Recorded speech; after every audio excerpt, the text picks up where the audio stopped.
I'm here today to talk a little bit about my work in HIV research, particularly the work I did both during my PhD and also the work I continue to do in with community in a practice of both decolonizing knowing, the practices and processes we use to generate and mobilize knowledge in HIV, and also to Afrocentricize or center African knowing spaces of African, Caribbean, and Black people, and the ways in which we integrate home knowing into our work, including in terms of our research.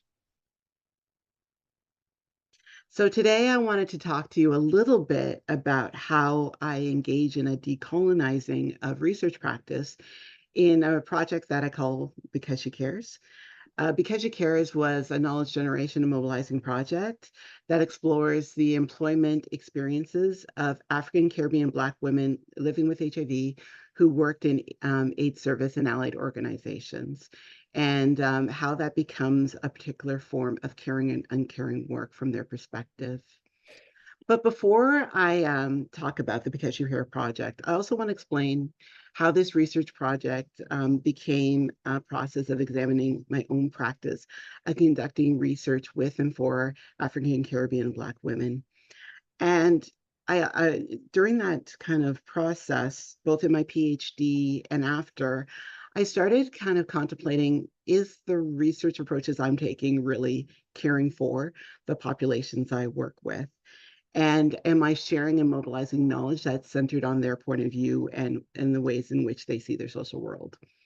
So I kind of want to invite you today to think about the tensions of conducting community-based research with, for, and by people of African descent in the context of your Western knowledge production, and particularly how it's often centered in community-based research and ways in which we can, think about that, and also how to address it through a journey of decolonized knowing, a practice that I learned from my Indigenous colleagues who work in HIV, and also from the African Caribbean Black women in which I worked with Because She Cares, and also in my everyday practice. So these are the members of some of the members of the Because She Cares Collaborative. And how this project came to being was centered on my own experience working in HIV in the past. Um, in terms of my work, I started working in frontline as a community health worker in Fife House, which is an organization that provides supportive and affordable housing for people living with HIV. And then after, I got a job at Ontario HIV Treatment Network, which is a research institute where community-based research is centered in their work. And in my work doing community-based research, I worked on a number of community-based research projects in collaboration with people living with or impacted by HIV, particularly with African, Caribbean, Black community members. And that experience kind of grounded me in terms of looking at community-based research differently and to kind of understanding from what meaningful engagement can mean for the communities in which I work with and for, and how with African, Caribbean, and Black communities, that might mean something a little bit different. And particularly, it made me think about, is it enough to engage them if the methods and methodologies that we use aren't really drawn from their worldview? So throughout my time working in HIV prior to my PhD and after, I still do community health research with a number of community organizations. It's taught me to kind of step back and listen to the communities that I work with and for, and how to really unpack working in Canada, doing research in Canada, and how we might be able to draw upon global perspectives of knowing into our work. So, as a Black researcher of Caribbean descent who works with African, Caribbean, and Black communities, I believe we have a moral responsibility to conduct research as works of caring. And part of that moral responsibility is to unearth the colonial relations in HIV knowledge production. One thing I'm really impressed with in HIV is how we constantly work in terms of troubling our own practice. For instance, there was a time when we used certain language in HIV that almost personified risk and endemicity on people of African descent. That has changed. We use language that doesn't center so much on the people living with HIV, but more so on how it impacts people. And I feel that we've changed quite a bit in terms of our epidemiological practices. And also we've changed a bit in terms of our research practices. I remember when I first started doing research, the gold standard was systematic reviews and conducting certain forms of trials that centered that way of knowing, positivistic way of knowing first. But we've grown more comfortable in diversifying our methodologies and methods, particularly in CBR. However, one thing we need to do is step back and look at what are the ways of knowing, or what we call epistemology and ontology, that shapes how we conduct HIV research in Canada, the theories that we choose, and the methodology and methods which we practice. Because often the Canadian research we do is privileging Euro-Western viewpoints. It's the space in which we live, but I think it comes to a point where when we're doing research in a global sphere with people who come from broad geographic contexts, we need to look at how we can better suit our methodologies and methods, and also our scholarship, to be more inclusive of other geographic ways of knowing, geographic contextual ways of knowing, and that are better suited with the communities in which we work. Another thing we also have to consider is the dominance of Euro-Western worldviews in HIV research, and how it shapes how we not only generate knowledge, but how we reproduce knowledge in communities, how we disseminate, for instance, how we do knowledge transfer and exchange. And particularly given the history of Euro-Western research as a colonizing practice that systematically devalues and marginalizes African, Caribbean, and Black cultural practices, including their knowing practices. So, what many African, Caribbean, Black researchers, including myself, have begun to do is conduct research that embodies the knowing practices of our back homes, what I and others like to call Afrocentric research. And Afrocentric research generates knowledge that is grounded in the lived experience of African, Caribbean, and Black people. Grounds the research questions on the social realities of African, Caribbean, and Black people, and we try to aim to be reflexive and action orientated in terms of our research questions and how we enact the findings.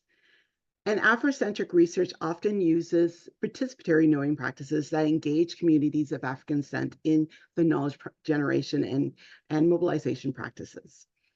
And we typically have people of African descent leading the research as well.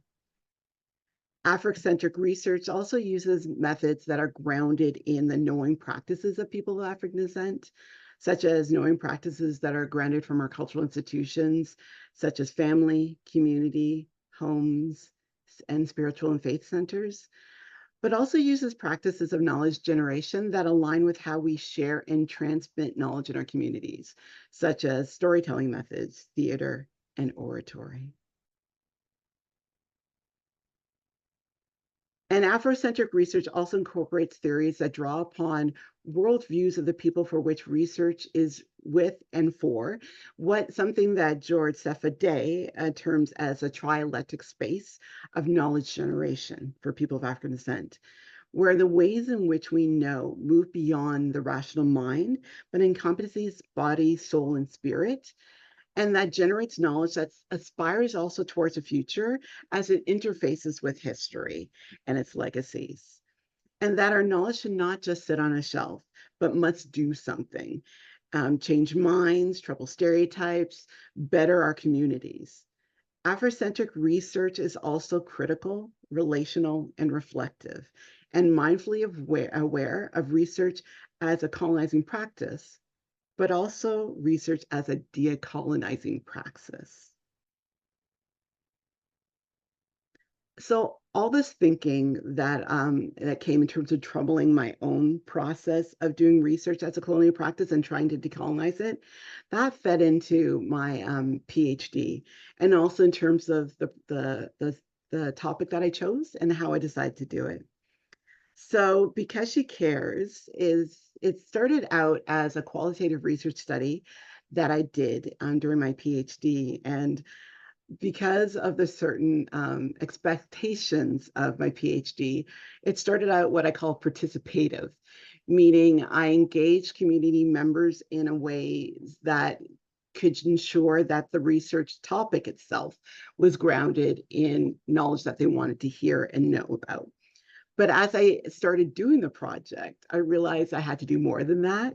And so I started engaging community in various ways, including the people that I interviewed or who I'm called the narrators, and drawing upon their own ways of making sense of the world to develop a methodology and method grounded in storytelling practices and also in poetic performance.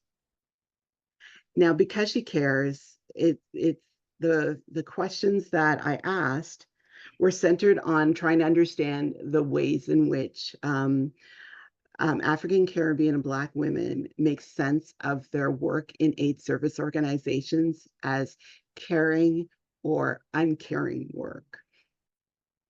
And in terms of the research questions I asked was, how is employment in the context of HIV a form of self, collective, and social caring?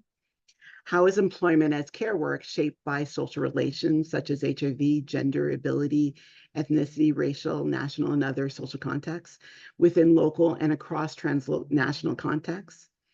And the theories in which that shaped how I did this work was transnational feminism, anti-colonial thought, and decolonizing knowing. So a key concern that I explored during my PhD is decolonizing my research practice. So what I wanted to do was use methods that were more culturally responsive. So to do that, I actually had conversations with African Caribbean and Black women who work in HIV-related organizations, and I used them as community advisors throughout my research project. And what we did is I actually talked with them throughout my project, but particularly in the beginning, to figure out how best to develop methodology that was culturally responsive. I drew upon the practice called sagacity, which is seeing the people in which we talk with and interview as sages or wise people or keepers of knowledge that can shape how we understand the research topic and also how we develop methods and methodologies. And in these conversations, we discuss how to make research more responsive to how people of African descent know and locate knowledge practices within their research. And what these conversations illuminated for me was a shared desire to use research methods that were reflective of the ways in which people of African descent make sense of the social world. The community advisors were critical of research methods where they felt that they were being treated as research subjects and not as theorists or knowers in their own right. And they wondered if there was a way to recognize participants as co-knowers in the research that I decided to conduct.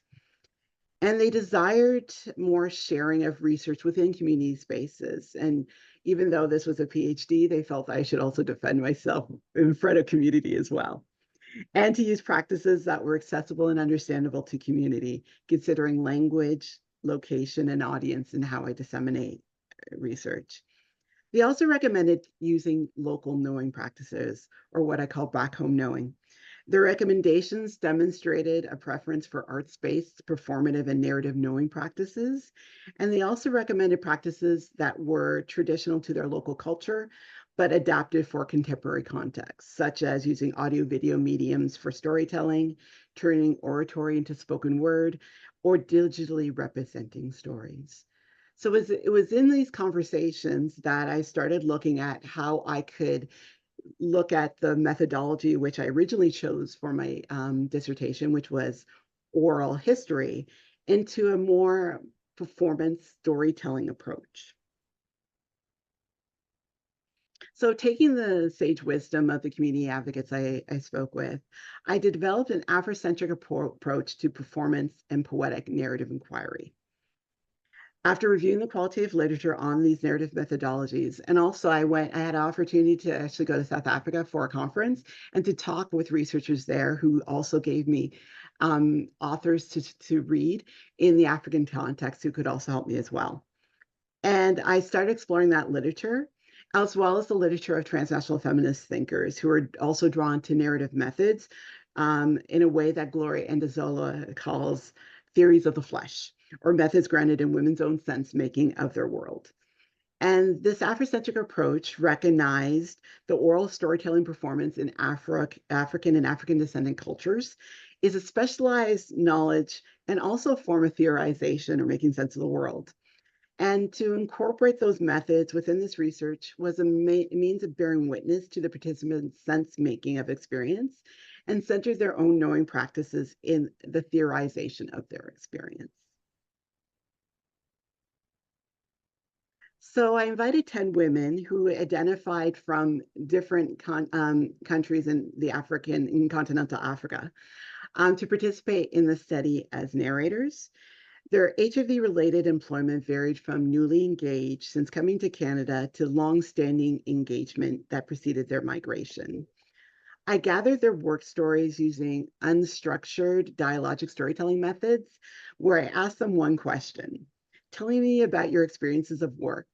And then I let the participants do what I call let the stories flow, or they told their stories of working in HIV with minimal prompting and probing from me. When I did prompt and probe, it was mainly grounded in what they were saying and trying to get more context from them. Sorry about that. And then what I did in terms of talking with them is in many of them, I actually met with them more than one time. And sometimes I spent multiple hours with each narrator to gather their stories. And also in terms of helping, having them workshop their stories or check that my interpretations were congruent with how they saw their interpretation of their work in the AIDS service and allied organizations as caring work. The thematic analysis I conducted derived from interpreting interviews from an emotive, political, or theoretical, what I call resonance.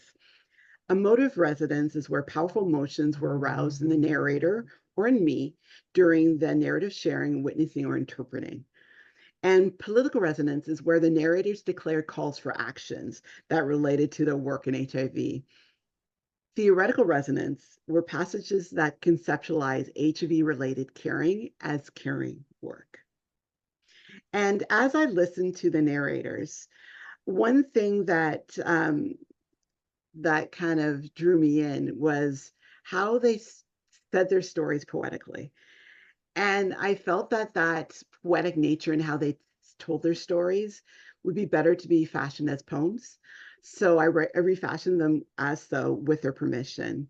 And I shared these draft poems with the narrators to get permission to poetically retell them, and worked with the narrators to modify those poetic retellings to both safeguard their anonymity and to better reflect their stories of work. So instead of presenting the findings, the knowledge generated as findings, I'm going to present them as teachings, or what the 10 women who shared their stories of AIDS service work can teach us about the ways in which their work can care for them as African immigrant women living with HIV. I featured 5 of their stories in my actual dissertation, and how each of these women's stories were a chapter in my dissertation, and how it interconnected to this broader issues of professional caring work in the context of HIV, including balancing self-care with others, including the professional and community and family people in which they care for, with and for, and those responsibilities, not just in the local context, but the transnational context as well. And also HIV and other intersecting systems of differentiation and oppression that are operationalized in Canadian AIDS service and allied organizations. And also how they found ways to translocate their back home in ways that enhance their health and well-being as African immigrant women living with HIV.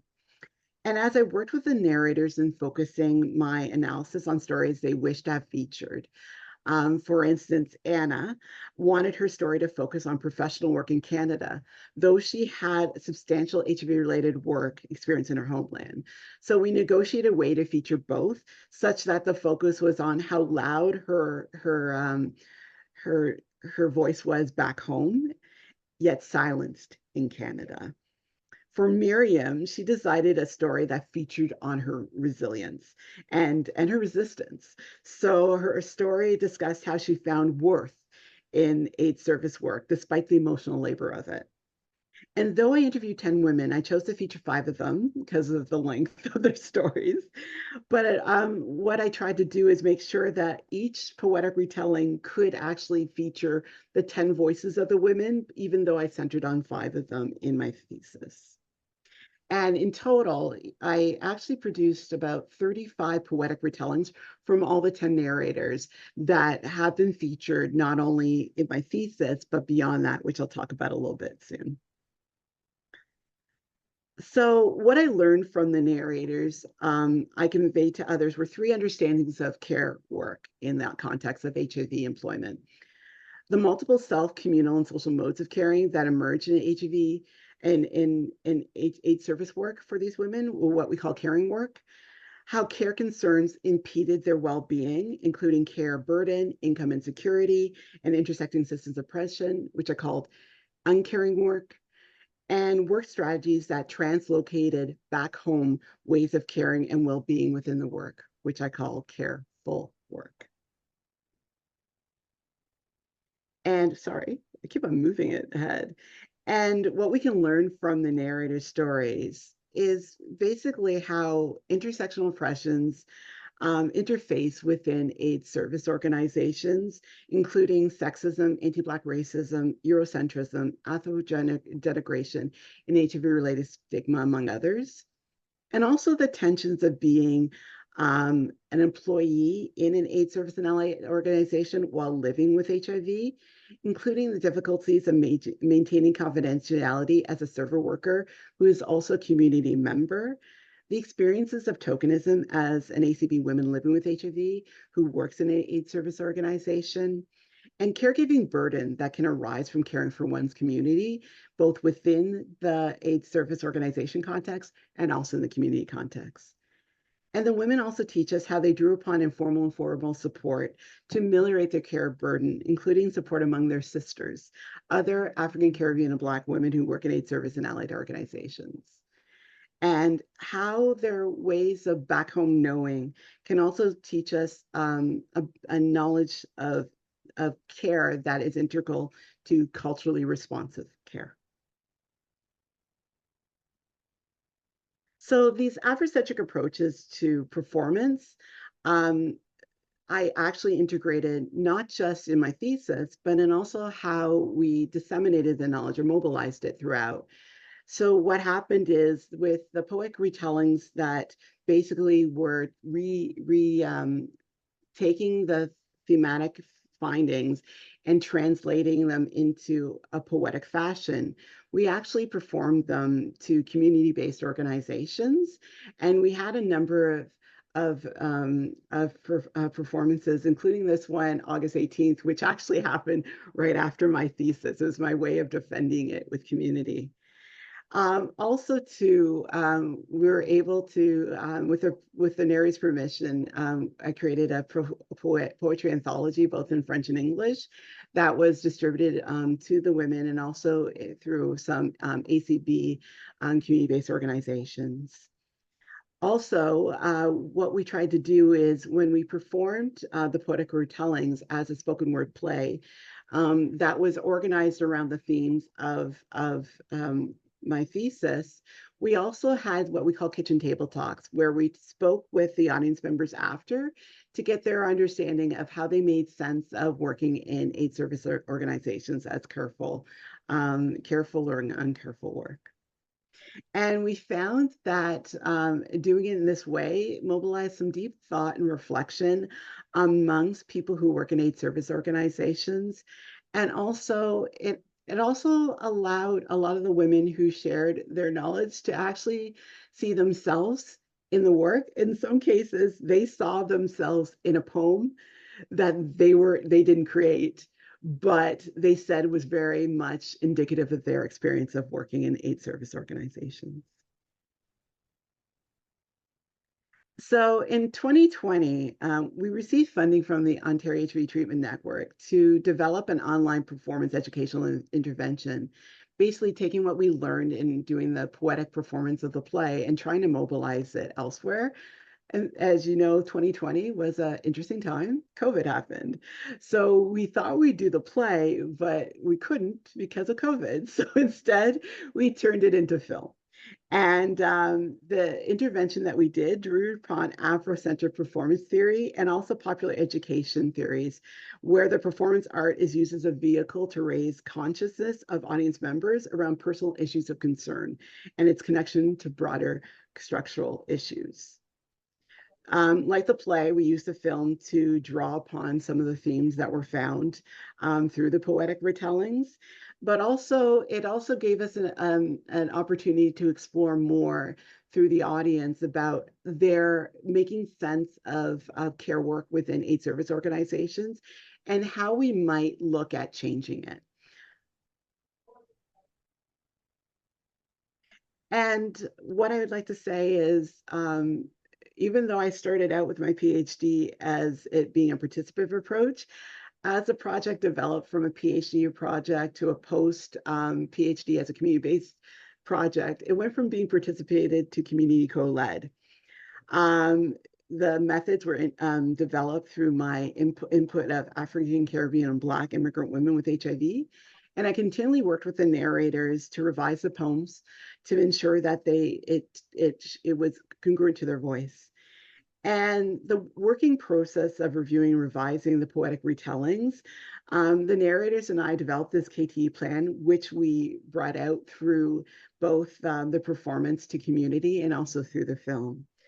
And because we did that, we ensured that the study findings did not sit on a shelf. And also, too, I found that the project also goes beyond me. Sometimes I go on the street and a person who actually had seen the play or saw one of the films will quote something from it. I remember more recently, I was asked to perform one of the poems, and I'll share it with you later, to an audience in Ottawa. It was mainly immigrants, and one person said, "I might not have HIV, but this experience of being in Canada and following certain rules that are not the rules of my home, that very much is my experience." So what we found is the project has a life of its own that goes beyond the research page to one that still lives in community and their experiences. So what can Because You Care teach us about CBR's Afrocentric research? It offers an approach to culture responsive knowledge generation and mobilization that's grounded in the cultural standpoints of African Caribbean people.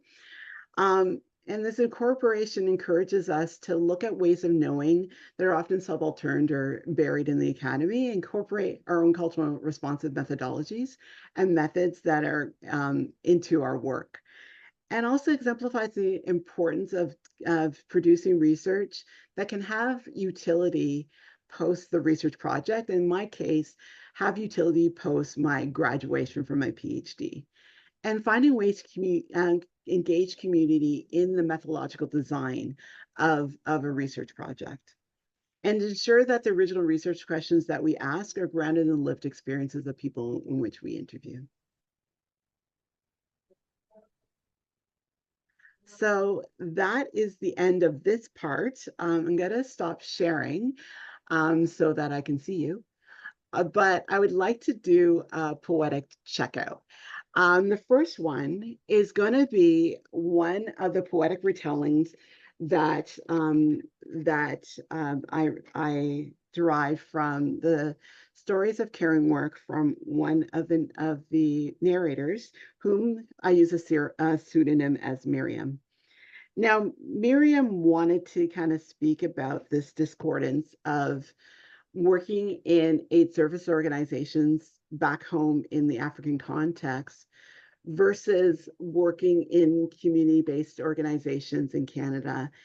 And it came out to be more of this experiences as an immigrant and the certain rules that immigrants must follow in the Canadian context that often are not congruent with their ways of being back home. Living here in Canada, there are certain rules I must follow. In Canada, peer workers are trained not to personalize. If you have a problem, I can't give you advice. If you have an issue, I can't intervene. In Canada, if you tell me my husband is doing this and this and this, I would have to say, oh, you need to seek help. Perhaps try to talk to him and see how it goes. It would be your problem to deal with. That is not how I feel. That's how I've been trained. I have to be cautious of what I say and what advice I give.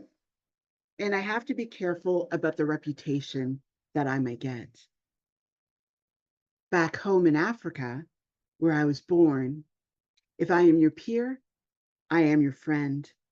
And as your friend, I'll tell you exactly how I feel. Back home, my role would not stop me from helping. If you tell me my husband is doing this and this and this, I would say, you know what? I'm coming over there right now. Let's go call the police and do something. I would take steps to right away to help you, support you.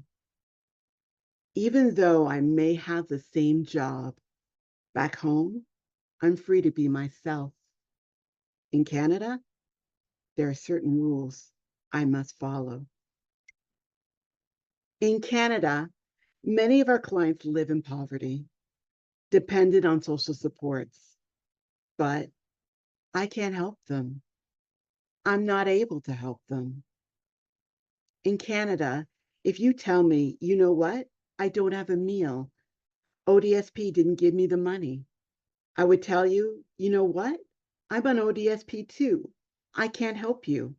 I have children to feed. My money can only go so far. Back home, if you tell me, you know what, I don't have a meal, I would say, come, I have bananas in the plantation. Come take them. Come, you can share my meal. Even though we could be experiencing the same thing, the same poverty. Back home, I can help you. Here, I can't. In Canada, there are certain rules I must follow.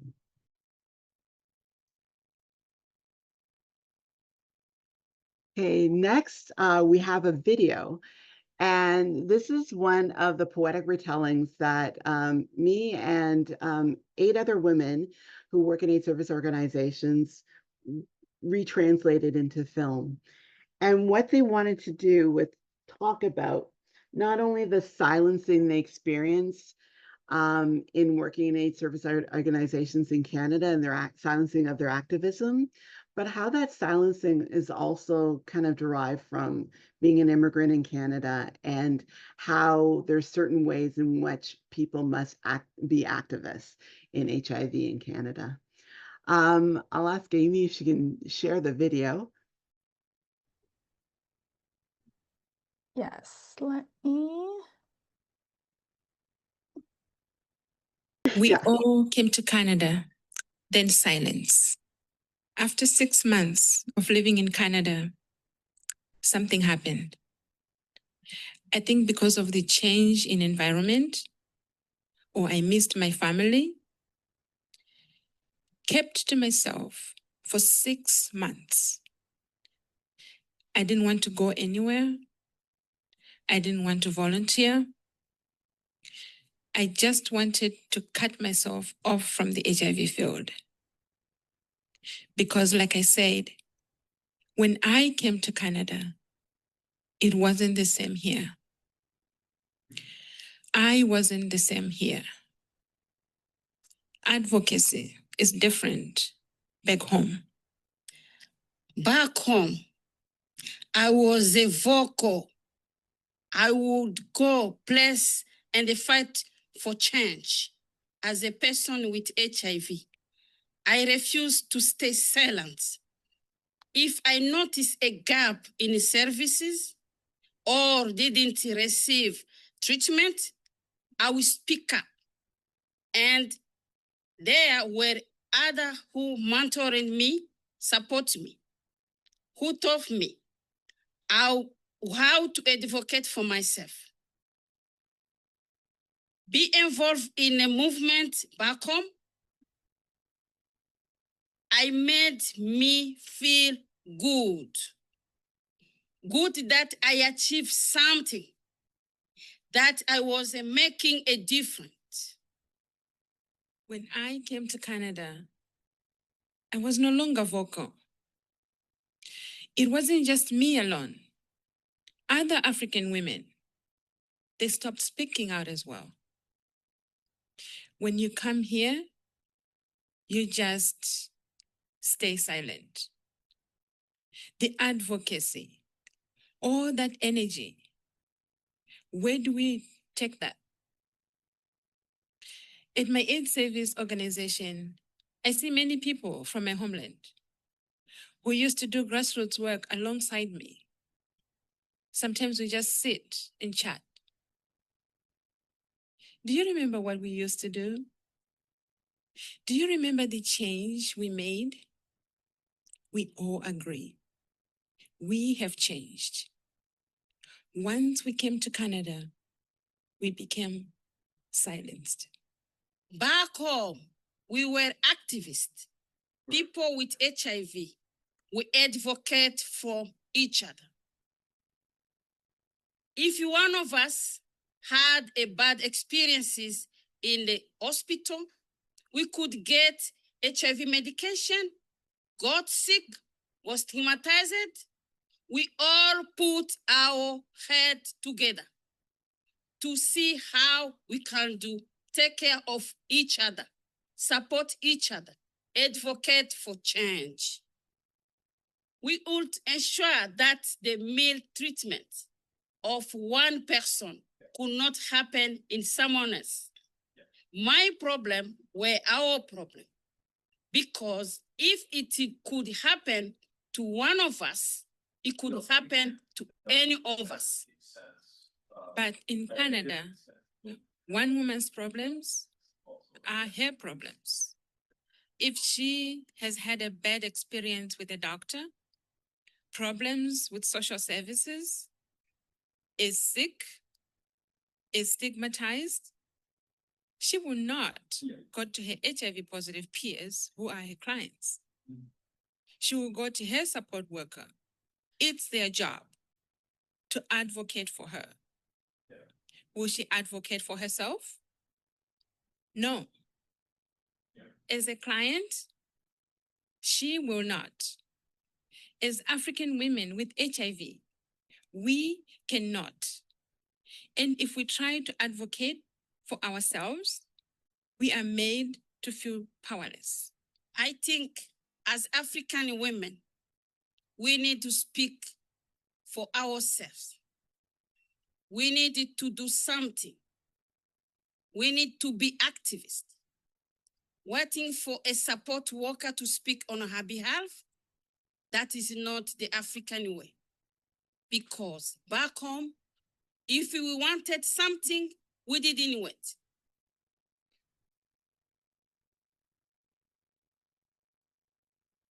We would advocate.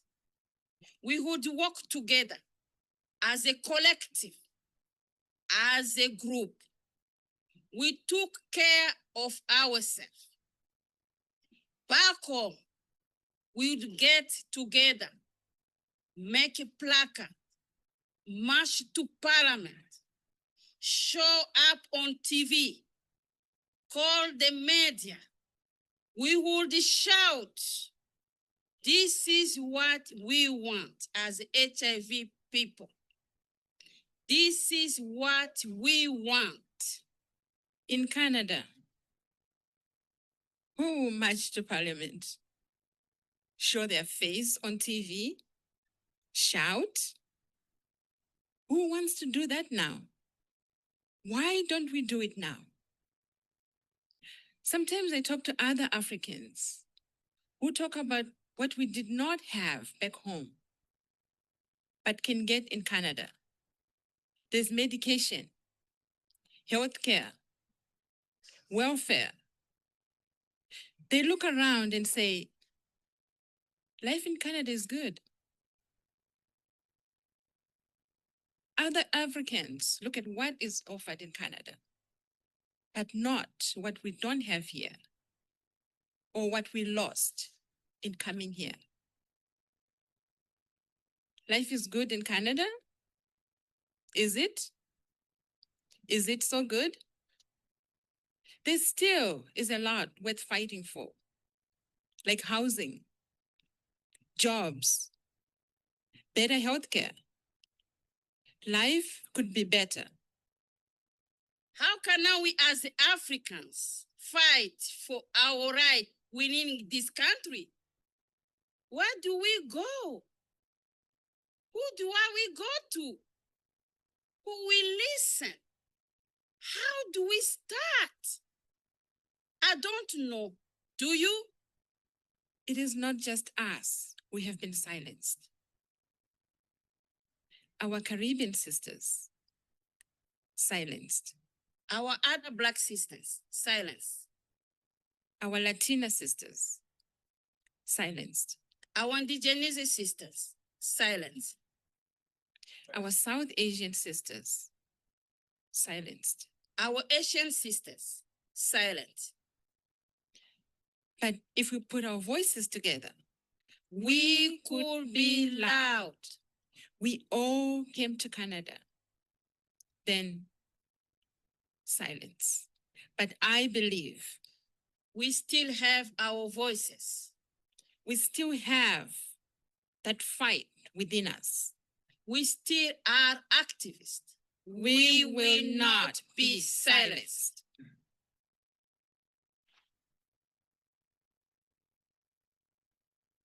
And that's it. Thank you very much.